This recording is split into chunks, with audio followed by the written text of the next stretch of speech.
But also, yeah, thank you again. Appreciate it. Okay. Yeah. I'm sure it was. Yeah. I gave it a left to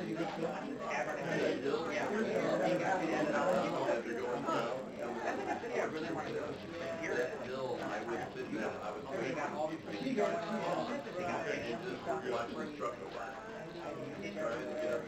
Almost like a Nashville now.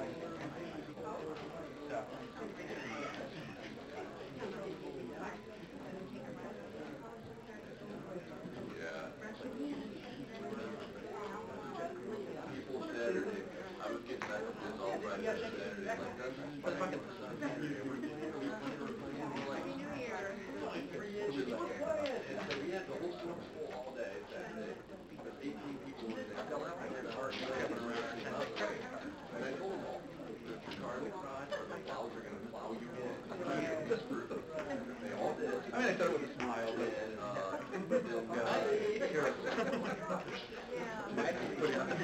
Sure.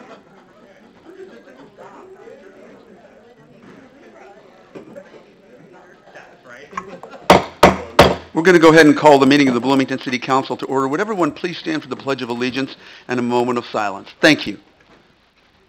I pledge allegiance to the flag of the United States of America and to the republic for which it stands, one nation, under God, indivisible, with liberty and justice for all.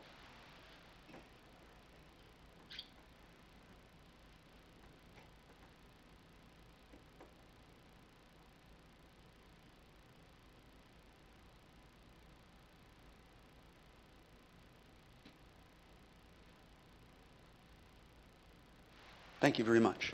What's your chair? Oh, almost off the edge. Thank you. Not a good start. Madam Clerk, would you please call the roll?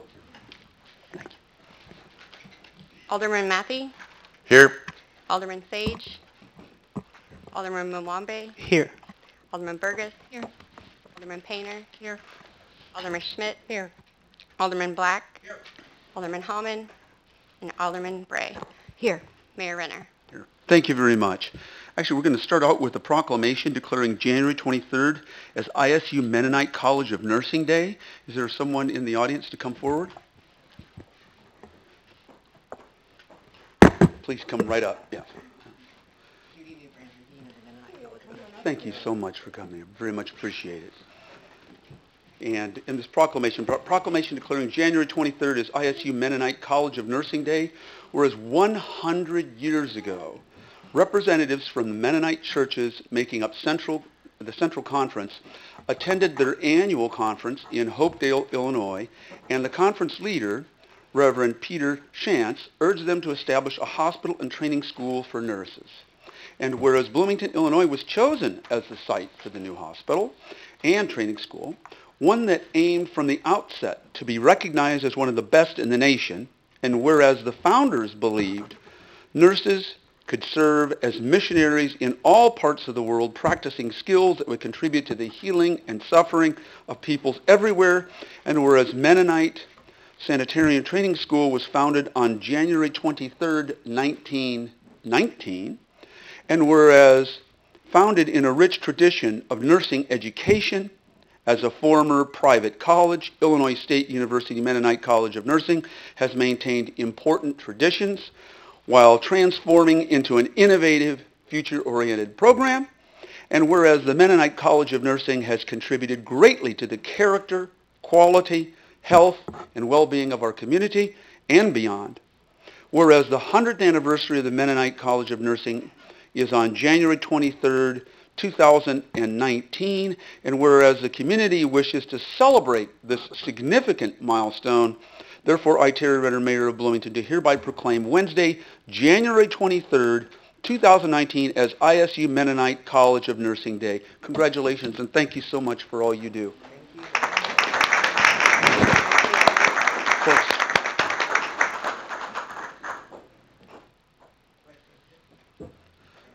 Yes, to pull it a little bit towards you. Okay, great. There we go. Thank you, Mayor Renner.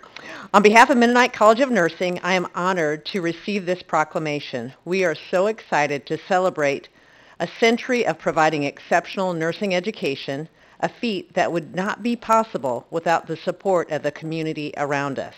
We are so grateful that Bloomington Normal has embraced Mennonite College of Nursing, allowing its visionary leaders to begin Mennonite Sanitarium Training School and watching it grow and flex to become what it is today, part of a first-choice, diverse university ranked among the best in U.S. News and World Report, a college committed to excellence, a group of faculty and staff who prepare its students for success, evidenced by the 96% pass rate on the National Nursing Licensure Exam, well above the state and national average, students who are employed by top healthcare systems, graduates who are tomorrow's leaders, researchers, and visionaries.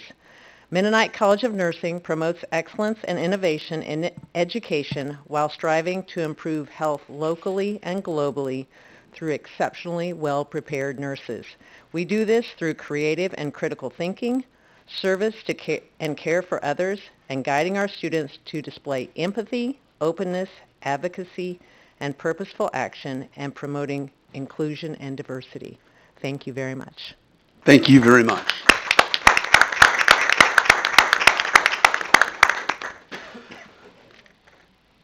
And I want to give a brief, and probably a little more brief than I have given in the past, State of the City address.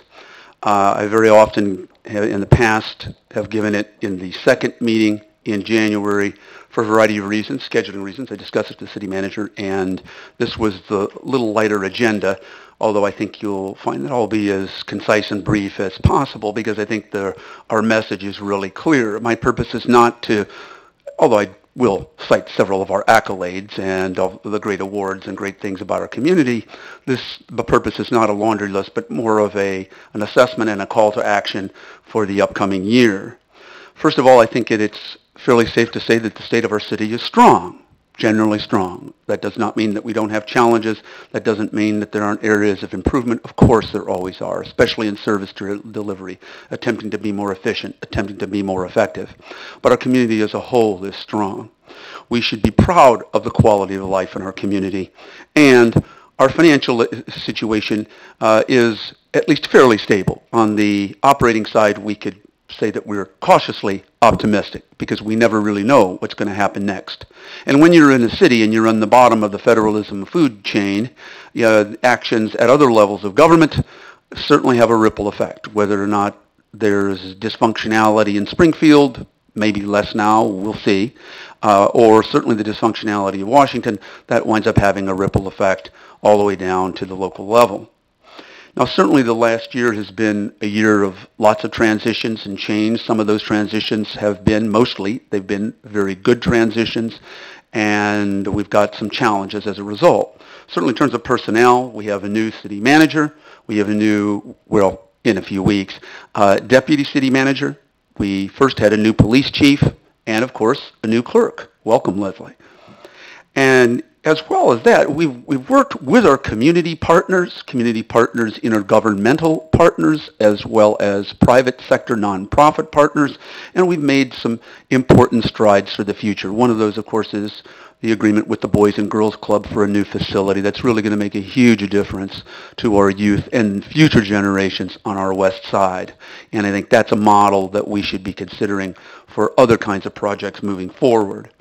In addition, of course, we've had the opening, as we can see right here with the lights on, of the new jail expansion, but primarily, of course, they're a mental health facility, and that was a joint project that the town of Normal and the city of Bloomington funded, and there was other external funding that helped produce a much-needed expansion and a much-needed treatment of mental health. Mental health in this country is generally, of course, a very serious problem, especially for veterans and those with PTSD.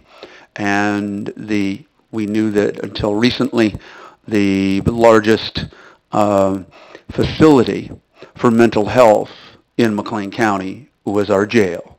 And that is a serious waste of taxpayer dollars, but of also human decency and human capital. And that's certainly one of the things that this council and our other intergovernmental partners should certainly be proud of. We've had a year where we've continued with community policing, including the first year of our Police Advisory Review Board and body cameras. And we are certainly leading the nation on that. We're not the first, but we're among many of the first. And I want to thank the chief for his dedication to that as well. We have also had, of course, a year of budgetary challenges at the beginning when we passed our budget, and we managed to save approximately $1 million. And after 7 years of declaring solid waste and enterprise fund, it's actually balanced. But of course, that came with some cuts, and the biggest $1 million or so cut, of course, was non-regular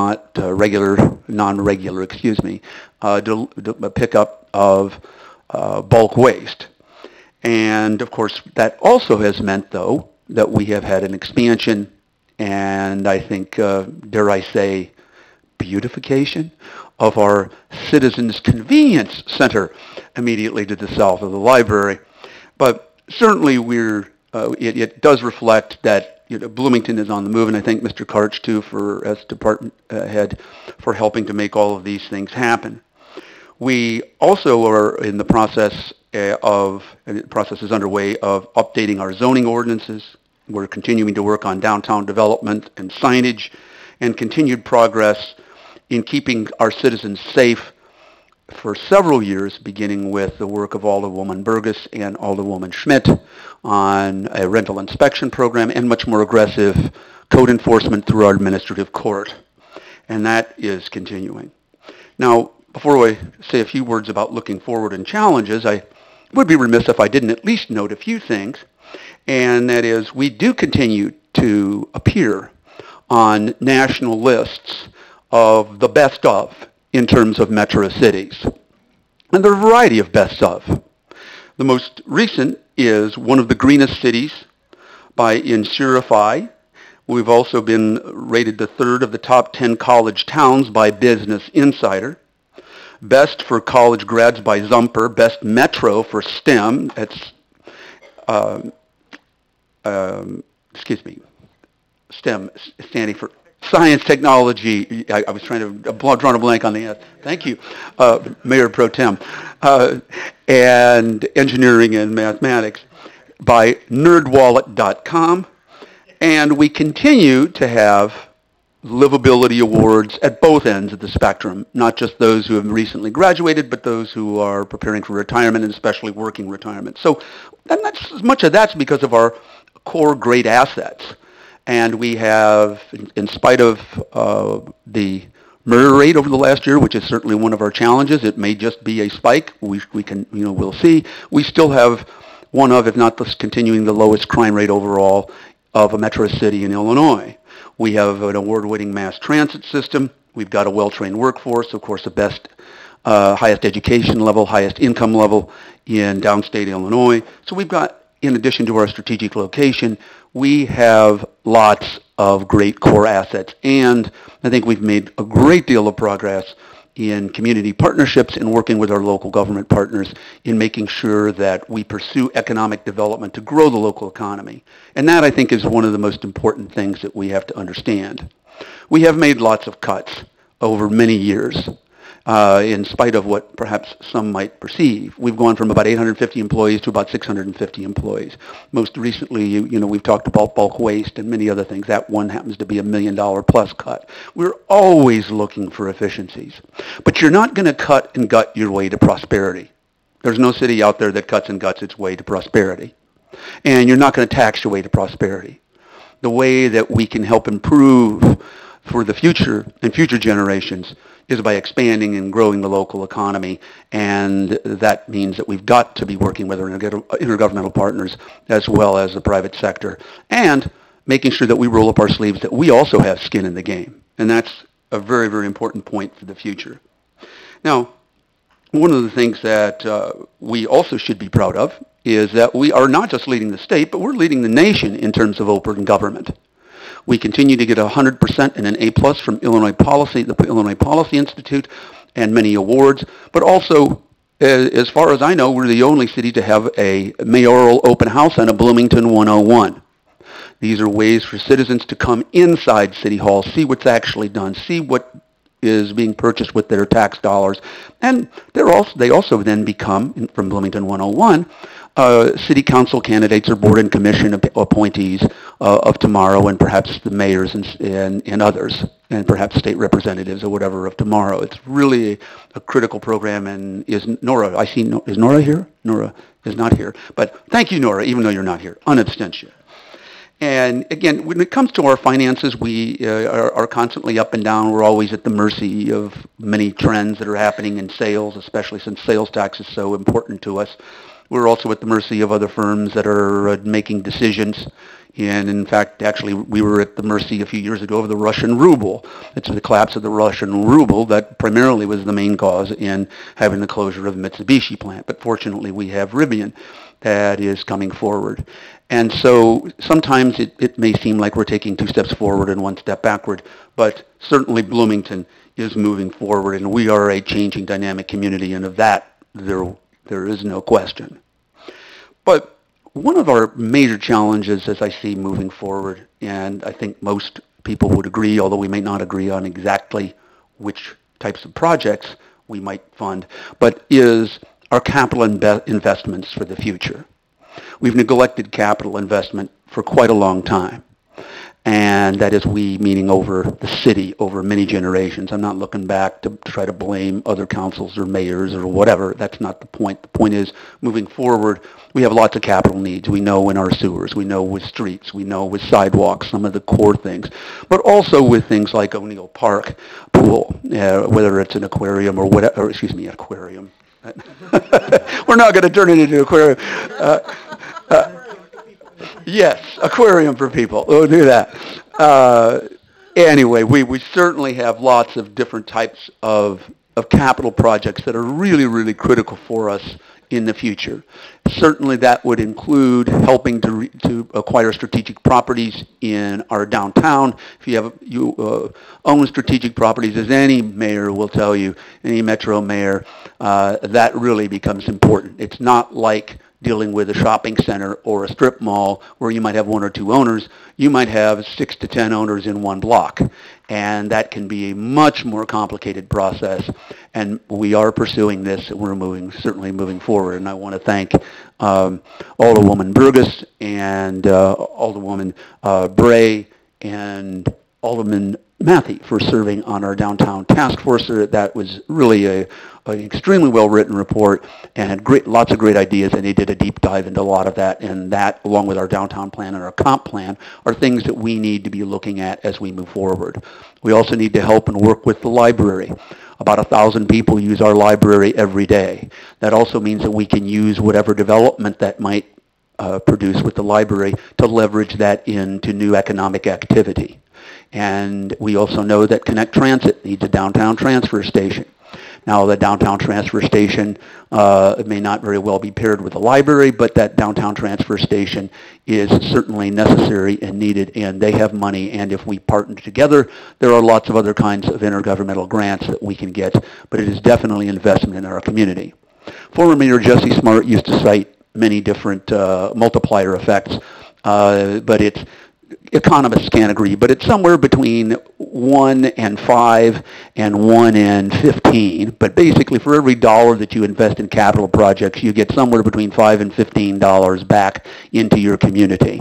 Whatever that figure is, capital investment is critical. It's not just important for the short-term hit, for the short-term jobs and economic activity that it produces, but future generations, even 10 years from now. Imagine what Bloomington would be like if we have a much more revitalized downtown, we have a state-of-the-art library, if we have a new human aquarium on O'Neill's west side, and we have other things that have improved the quality of life in our community, including a revitalized Eastland Mall. We can be a very different type of community, taking advantage of our resources, taking advantage of our assets is something that we can't be timid about. Timidity never produces effective results. You don't change a community and make major progress by sitting on the wayside and being indecisive. So we do need to be decisive and focus upon capital projects as we move forward, noting also that capital projects, the price tag might seem a little scary, but it's not different from when you've maybe signed your first or second mortgage and let's say you bought a $100,000 house and you thought, oh my God, I'm paying $300,000. Well, you're not paying $300,000 out of this week's paycheck. That's ultimately how much you'll pay if you let the loan mature and you keep it going for 30 years. Capital projects, by definition, don't come out of this week's paycheck. They are, by definition, long-term investments. And that, I certainly had many conversations with our new city manager. Can I say you're new? I guess up until 6 months I can still say you're new. Our distinguished city manager, Tim Gleason, and he's got some very great ideas about creative financing and intergovernmental partnerships, as well as making sure that we get, as Springfield slowly gets its act together, money from a very likely capital bill that will come out of Springfield. We haven't had one since I've been mayor, and we certainly need to be poised to be prepared in a situation where we have projects to offer so that that money isn't all going to other communities. Not that I begrudge other communities, but my business is to make sure that we in Bloomington tout our strengths and that we get whatever intergovernmental money is possible so that we can grow our local economy and improve our quality of life. Because Bloomington is beginning to lead the country and the nation in becoming a model for others to follow. And that's essentially, I think, where we are. We do have challenges, but we are a fantastic community, and I look forward to working with all of you, our intergovernmental partners, our community partners, and our elected leaders. Thank you very much, and that's all I have.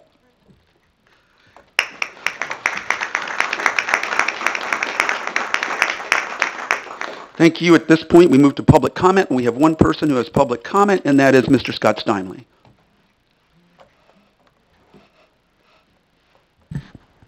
Thank you very much. My concern is, as I've been saying before, is the streets. They need to be repaved. A curb right in front of my house is down to the street line. There's absolutely there is no drainage system. They have sunk right down. Let Jim Karsh come out and take a look. I don't think Jim Karsh would be real happy, and I don't think you'd be happy, and I don't think Tim Gleason would be real happy. Now, Terry, explain to me, why do we need a deputy city manager when expenses are up? Fewer people work harder. You just said that. There were people that you did not hire back. That fewer departments are going to work harder. Why isn't the same thing true with city administration? I'm waiting for an answer. You're not going to respond? You know the rules. I know. But you see my point. No matter how outrageous the comment. You see my point. Yes. When expenses are up, expenses are down, or income is down, fewer people work harder. Tim Gleason does not need a deputy city manager. Now, with the snow removal, I find it difficult that all of a sudden some of the streets didn't get plowed for days. But I tell you what, I'll bet that there were some streets that were plowed right away, weren't there? And, to say that Bloomington needs a new city hall, they need to fix their streets first. Just because Normal has one, why not have it Bloomington? It says Bloomington Normal. Why not have it Bloomington It's downtown Bloomington, uptown Normal. Be downtown Normal, be uptown Bloomington. You will see those cities merge 3 days after the world ends. You don't need a new library. You don't need a new, if Connect Transit is such a great thing, then why do they have all these stops that they'll only stop there? What if the bus stops quarter mile away? You expect them to walk, don't you? Maybe that's why some of the buses are empty. I'll see a big bus go down there, and it may have one passenger on it. Sometimes there's none. But they get free money from the government. Thank you. Thank you. And just to clarify, if you have specific, and I usually mention this before public comment, if you have specific questions or about anything that's on the agenda or that's not, I do have a regular mayor's open house from 4:30 to 5:30 on Friday evenings, and we sit around the fishbowl there, and we can get you immediate answers to whatever questions or concerns that you might have. At this point, we move to the consent agenda. Are there any items that any member of the council would like to have removed from the consent agenda for separate consideration? Alderwoman Burgess. 7C. 7C. Any others?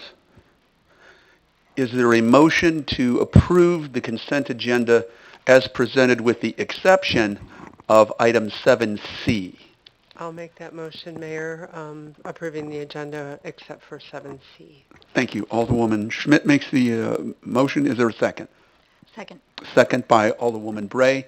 Any further discussion on this? If not, go ahead and vote.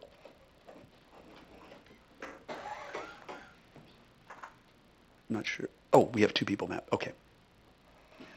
The motion a little darkly carries. 7-0. There are no nays to announce, Madam Clerk. All right. We move right along then to 7C, and I will turn the floor over to Alderwoman Burgess. You're just recusing yourself for item 7C? Thank you. We'll tell you in an hour when we're done. Right. Mayor, I would like to make a motion to approve agenda item 7C. Is there a second to Alderwoman Schmidt's vote? There were several, but I was looking this way. So Alderwoman Bray is a second. And any further discussion? Seeing none, if everyone will go ahead and vote on that issue. Whoops. Oh, okay. I messed up and cleared the results rather than posted it. This is really not my day, I guess. So is it okay to vote now? Yes. The motion carries 6-0. Whoops. Oh. It really is not my day. Scott, I messed up your public comment card. Anyway, the motion carries 6-0. Oh, dear me. There goes the state of the city. There goes the state of the mayor, at least. We had an aquarium. If only we had an aquarium for people. We can watch them float around. Now, what I will do is get rid of that off the agenda. Okay. All right. Before I provide more humor, and maybe I go on the road with Stephen Colbert or something, we'll go on to item 7A on our regular agenda. Thank you, Alderwoman Schmidt. Can I just, like, You could throw that. There's what did I say? 7A, but that's okay. We get you. That's the least of my problems tonight.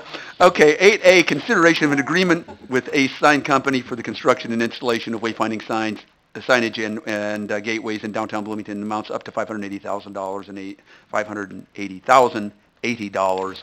And I'm going to go ahead and turn this over to our city manager. Go ahead. Thank you, Mayor and Council.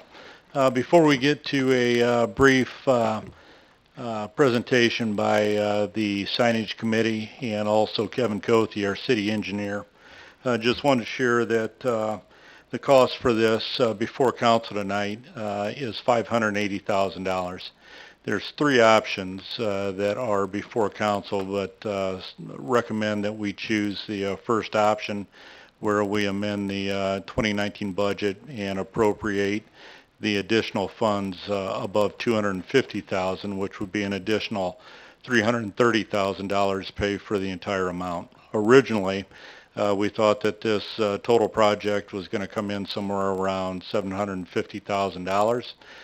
With the $90,000 that's already been spent for consulting and other extra fees, the $580,000 tonight will put the total at around $670,000. Credit obviously to the signage committee, but also to you guys. When I came into this position in July, you said that this was something that you want to see done. It's been something that has been discussed for the last couple of years, and as a result of that direction, We see a request for a proposal went out in 2018, and if approved tonight, this will be a project that's completed in 2019. And I'm going to Kevin Cothe. There you are. You moved up on me. And then Dave Park. And I'm going to turn it over to you guys. Very good. I'm David Park. I'm the chair of the Downtown Signage Committee. As you can see, this started in April of 2015. There have been very many people involved in this committee. 7 of us were there from the very beginning, are still on the committee. I'm going to go through all And of just those. for the record, noting that there are several in the audience. Yeah, we have 5 people, I believe, or 5 or 6 of us here. Want to stand up real quickly and be acknowledged? Yeah. Thank you so much. Done a lot of work. Okay, these are the current members of the committee right now and staff members of the city. I can't say enough about the staff members of the city. They put together so much more of this. We organized a lot of it, but they did the bread and butter of it, you know. And, okay, so in April of 2015, we were charged with 4 goals. One was basically recommending sites. We recommended sign style and design. We recommended the size and placement of these signs, which had more to do probably with the city staff than us. An investigation of costs regarding the proposed signage. That's Yep, I'll take over. You want me to, You can stay up here. Yeah, absolutely. in case you have any questions? So we, well, first of all, I'll show you the sample. You guys have probably seen the one that's on the across from the government center in the parking lot. It's been up for a little bit over a year, and this is a mock-up that was part of that submittal. Oh, sure, that'd be great. That sign, to give you an illustration, in like items 4.15, that's the plate that's down at the bottom. That's the actual size. That's a prototype, but it's not the actual sign that will get installed in the field. But we have a number of different signs types that were identified by KMA that we would want to use to help navigate people to the downtown, to destinations and so forth. The first one, yeah, there you go. The first one, the number 3 is a downtown Bloomington gateway. We call it a secondary gateway. That sign is going to be at the periphery of the downtown, kind of letting you know you're getting to the downtown. The 4 and 4.1 are really the same type of sign. They're single panel, except one is offset post in those cases where the right-of-way is fairly narrow and we might have to overhang the sidewalk. These are very tall signs. You'd be able to walk underneath those panels that extend out. Number 5, the double panel, that's something that IDOT doesn't allow us to use on the East Street or Madison or any of the state routes, but we can use it, for instance, on Washington Street. So there's only a few of those. The vehicle pathfinder is just a navigation tool that helps you to get to the downtown, kind of telling you, in 3 miles, after you turn off Veterans, in 3 miles, you're going to get to downtown, that type of thing. And then the directional for the parking. Those are the base bid items. The base bid is located on this map. There's a number of signs all over the community. You can see that all the way from, like I say, down at the south end of the downtown all the way to the north end. These identify by the number in front that's sign type. So, the 4s relate to that single panel sign, the 5s are the double panel sign, and so forth. So that's how this numbering legend works with the sign panels we just ran through. These are the markers that tell you how far, where to turn and how far the downtown is. So, these are all the way out on the northeast side by Veterans and Empire, all the way down by Veterans and South Main, and up by Division Street as you enter Bloomington, giving you not only the directional arrow, but the distance to downtown. The additive alternates, as you know, there was 2 alternates that were included with the base bid. One of them is the gateways, and this was something that a lot of you had expressed interest in. Number 1 we're not using. It was alternative that was prototyped by KMA Design, but Number 2 is the LED monument sign that's recommended for right across the street here, just north of City Hall. As you're driving up Main, coming over to east on that jog, that number 2 would be the sign that would be on a brick base right there, announcing not only that you arrived at downtown Bloomington, but also be able to display information about special events, farmers market coming up, all the different things that happen in downtown Bloomington, or even stuff with City Hall. Number 2 was an alternate with a backer, a pedestrian backer.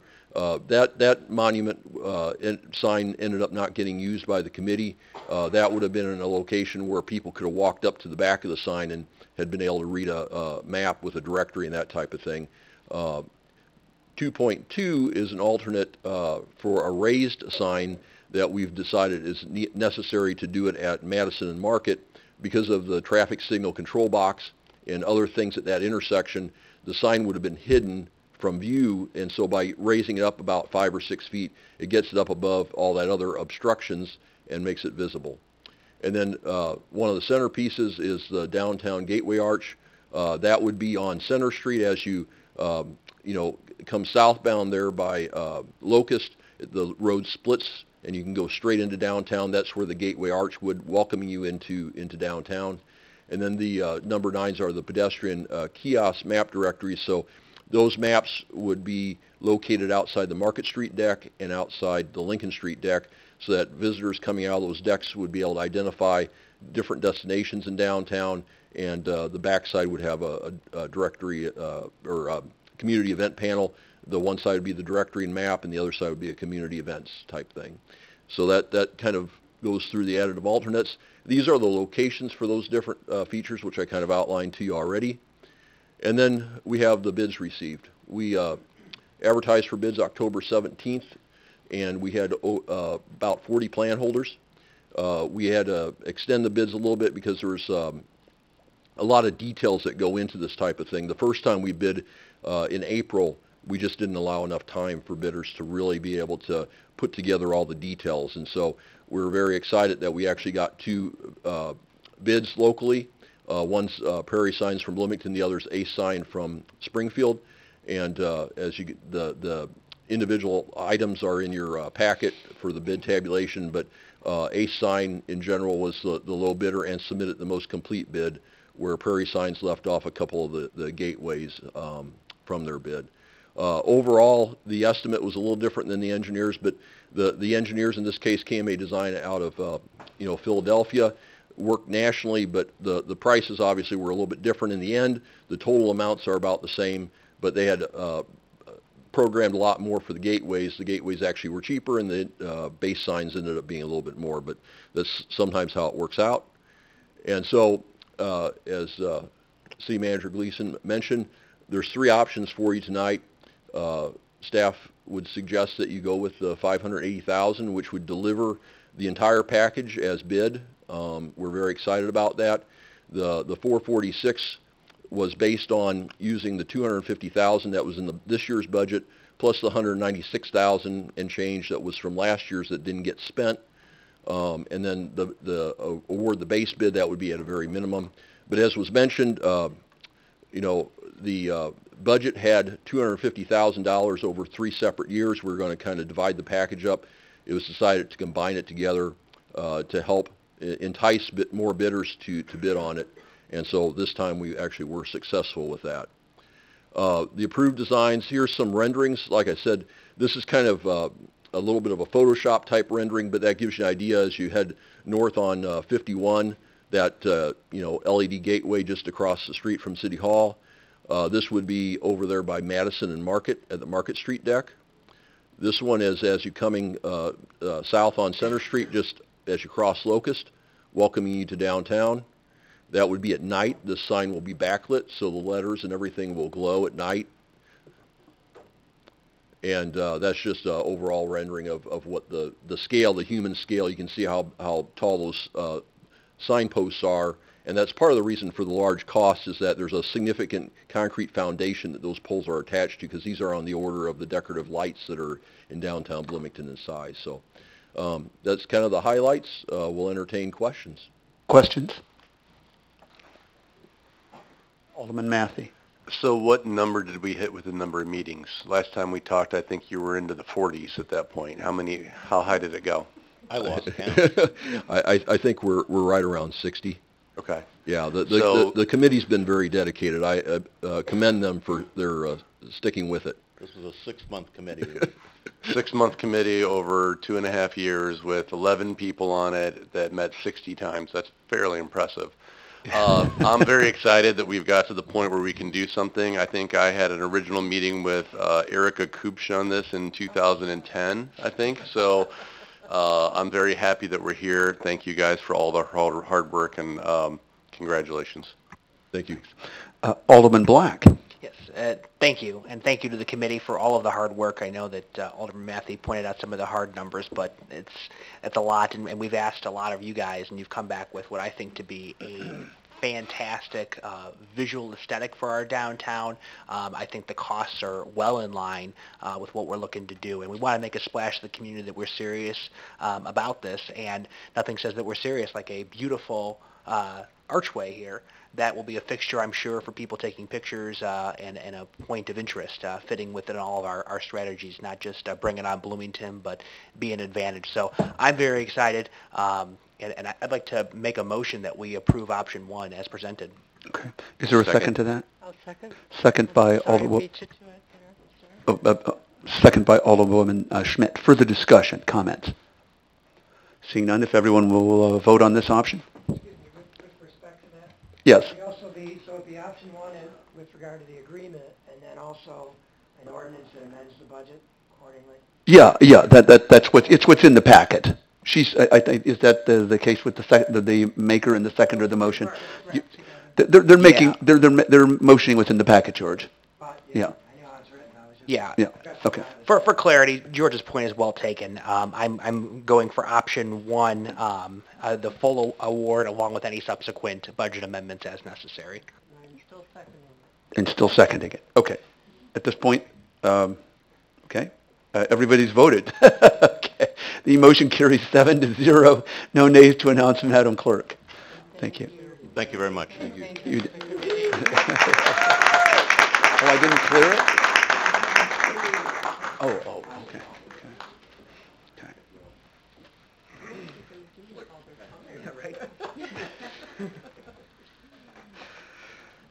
Item 8B, consideration of a professional services agreement with Hanson Professional Services for Phase 2 of design of Hamilton Road from Bunn Street to Commerce Parkway in the amount of $558,460.32 as requested by the Public Works Department. I'm going to turn this over to Mr. Gleason. Thank you, Mayor and Council. This is actually another exciting topic that's before Council tonight. This is for Phase 2 design work before Council for approval. Total cost is right about $560,000. 80% of that, if approved, will be reimbursed back to the city. So the true cost for this design to Phase 2 design study would be about $111,000 to the city. Public Works Director Jim Karch has a brief presentation. I'm going to call him up. Turn it over to Jim. Thank you, City Manager Gleason. He is correct and teed this up very well. This is exciting in that we're making the transition now to Phase 2. Up to this point, it's been Phase 1, which basically means a lot of the preliminary engineering work in preparation for starting the design work. This has been an ongoing project. You know, many times we've talked to you about this. When I started in 2000, it was an old project. And so now the city since then has invested $28 million along this entire corridor. This is a key project for economic development, for safety, Tier 1, continued infill development, transportation, connectivity, so many different things. This is the final hole in the donut that we are continuing with. And as City Manager Gleason had pointed out, lower cost because thankfully we have 80% coverage with federal dollars. That's been a tremendous win for us. Another zoomed in map which allows us to focus on one of the safety components, Rhodes Lane and Morrissey. That intersection would be shut down, which again is a key safety issue for us, and the connectivity across the railroad. We are still in negotiations with the railroad. Your positive vote tonight would continue those conversations for that at-grade crossing. We still have very positive movement in that direction. There will still be additional council action moving forward. This is just that next step for us. The last thing I'd like to focus for you on is railroad siding relocation. Very boring, but still important in the fact that it's very expensive, $2.5 million of additional funds that are ongoing. One of the things we want to talk about is we're still trying to seek some additional federal funding for that to be covered, 80%. We're hopeful for that. That will be a very big win if we're able to get that. So we're hoping for some positive news moving forward on that front as well, which would additionally lower our cost on the project. With that being said, very brief presentation. Any comments or questions from our council? Questions for Mr. Karch? Seeing none, is there a motion? Mayor, I'll make a motion to approve this as presented to us. Moved by Alderwoman Schmidt. Second? I'll second. Second by Alderman Milawambwe. If everyone will go ahead, no questions? Okay, if everyone will go ahead and vote. Motion carries 7-0. There are no nays to announce, Madam Clerk. And at this point, we go to the city manager's discussion. Mr. Gleason. Thank you, Mayor and Council. First item, I just have a couple tonight. First item is the schedule of events for the next couple of weeks. And those can be found also on the website. Scott, if you would, next slide. And additionally, we're on a signage theme this evening. That banner that you see on the top there, the historic routes, Route 66, that's something that's going to be attached to a number of our signs in that corridor section on Main Street that you see below on the map as aerial view. So that's something else that you'll see to promote just the historic Route 66 that we have in the community. Next item. Committee of the Whole next week is not on Monday night because celebration of Martin Luther King Day. It is actually on Tuesday night, January 22nd.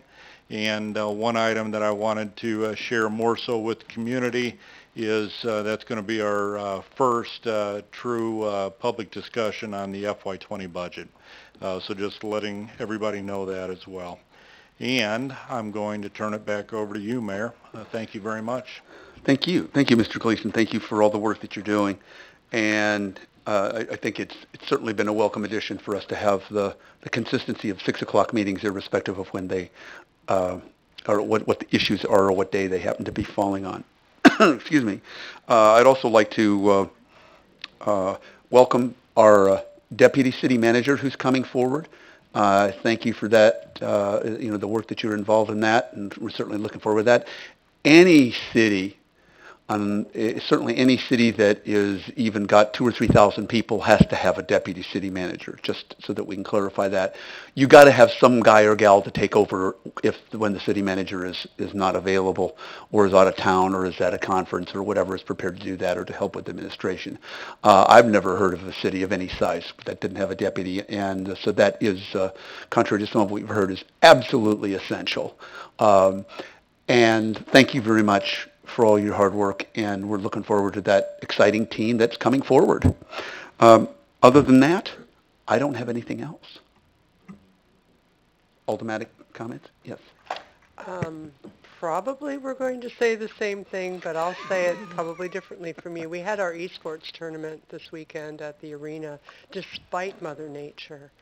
And one of my sons took his aging mother to it to explain what League of Legends on the big screen really was. It was, I can't say enough good things about how well organized it was. I knew it was good when my son walked in and looked down and said, wow, this is really, really nice. So kudos, and I know you put a ton of work into it, Jamie. That was just amazing. There was just well organized, and it's got to be a kickoff to an annual, I hope. That's what we hope to. Yeah, and I will also, I just want to recognize all the work that Jim Karch and his snowplow crews put in. You know, there were moments of anxiety all over the city, and then, you know, you wake up this morning and Facebook is saying they plowed overnight. They were plowing 24 hours a day. So Several times. Yeah. Many times, yeah. So thank you, Jim. Yeah, we have, obviously it's the major arterials and secondary roads. I had, as I was shoveling for the third time yesterday, I had one of my neighbors say, couldn't the mayor get his damn street plowed? And I said, no, this isn't Chicago. And I said that this is a cul-de-sac. It has the lowest priority, you know, regardless of whether the mayor lives on that cul-de-sac. And so anyway, thank you, Jim, for following the established procedures. And, you know, obviously not everything happens because we can't wave a magic wand, but thank you all for all of what you've done. I appreciate that. Alderman Matthey. I just wanted to say thank you to the CVB and the Sports Commission because there was a large group of us that worked together to pull off the esports event, but Matt Hawkins really was the centering base. Whenever you put an entire group of IT geeks in the same room, it's like herding kittens, and he stayed calm and kept everybody focused, and it worked out really well. We did get all of our participants eventually made it to the event. We did have two gentlemen coming up from Springfield, Missouri that ended up on the road for 9.5 hours. They even went into the ditch, got pulled out of the ditch by a tow truck, and then got back on the road and kept coming anyway. And it was good they did because they almost got eliminated from the tournament, but then they went on to win 3 more rounds. So we had a full slate. We'd sold out completely, and we're planning on this being the kickoff to probably separate high school and college events next year. So they'll probably be separated out as 2 separate events to get more high schools. We did have U-High play this year, and Bloomington High School didn't get signed up fast enough. They got waitlisted. And then we also had Illinois Wesleyan play this year, and hopefully we'll see an ISU team next year. So it'll be a lot of fun. Thank you to everybody at IT Support. Scott and his guys helped quite a bit, so thank you to them too. And District 87 was amazing to work with on this one. Thank you. Thank you, Jamie. And I just as an attest to that, in my very first class, I had 2 tickets, and I was going to try to go over with my youngest son, who, because both of them love League of Legends and play it for hours, but he had to work all day. So I had 2 tickets. I had a line right after my class to get those 2 tickets. And I joked, all right, let's see who can, arm wrestle the other. No, we didn't do that. I just gave it to the first 2 people. So, yes, it was very, very popular on campus, obviously very popular throughout our community and throughout our region, especially if somebody's willing to keep driving 9.5 hours after being pulled out of a ditch. Thank you. Alderman Milwaukee. Okay. Very briefly, you were talking about Chicago, and City Manager Gleason was talking about Route 66, so I thought I'd bring the 2 together. This summer, I was actually in Chicago at a hotel, and I ran into 2 couples from Switzerland who were going through Route 66, so all the way from Bloomington to California, which was, I thought it would be nice to mention that because sometimes you do have skeptics, people who think, well, it's all a myth. I'm still surprised that people fly over from Europe, and I asked them, they were like, yeah, it's really big. We really are into it. So just thought I'd mention that. Yeah, a lot of Scandinavian countries, but Switzerland, I hadn't, because I used to go over regularly. I don't do it as much, just to see who signed in from all over the United States and all over Europe. But it tended to be more Scandinavian countries, and definitely China, Japan, lots of places.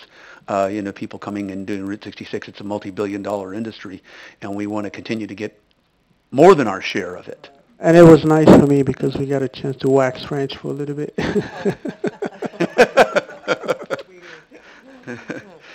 Okay, at this point, we are going to go into executive session, and for those of you who are the press or in the audience, we are not going to actually act on anything or do anything other than entertain a motion to adjourn when we're done. But you are certainly welcome to stay if you want us to, want to see our motion, very decisive motion to adjourn at the end.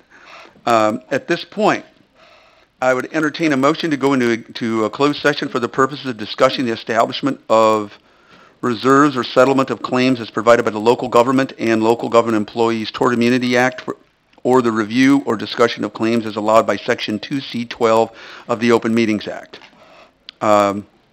Is there a motion? Moved by Alderwoman Schmidt, second by Alderman Black. Any discussion? Madam Clerk, would you call the roll on that? I'm sorry. Alderman Mathey, Yes. Alderman Sage, Alderman Mwambe, Yes. Alderman Burgess, Yes. Alderman Painter, Yes. Alderman Schmidt, Yes. Alderman Black, Alderman Hammond, Alderman Bray, Yes. Mayor Renner. I don't vote on that, but thank you. Yeah, we will go into executive session as soon as the room is cleared. Thank you. No, I didn't mean just... Sorry, Howard, I didn't mean to just look at you.